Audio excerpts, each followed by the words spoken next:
Apple just dropped iOS 27, and the iPhone you already own is about to feel like a completely different device. Like, share, and subscribe so you never miss updates like this.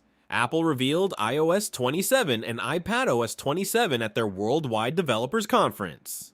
The list of changes is bigger than most people are expecting.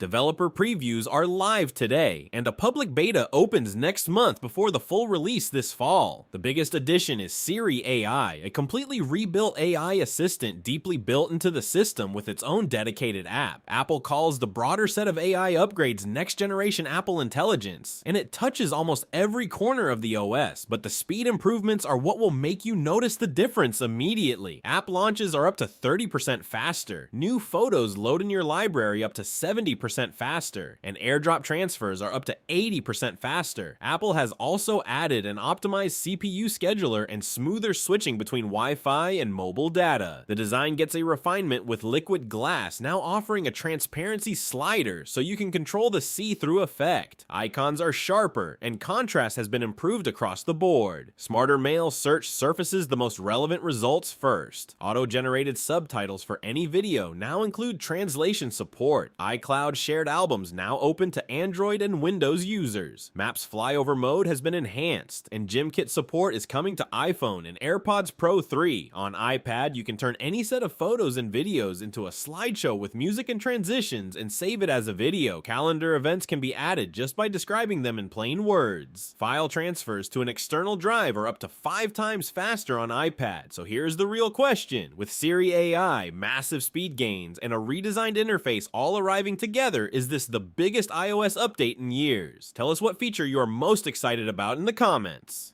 Subscribe right now because we are covering every detail of iOS 27 as it rolls out.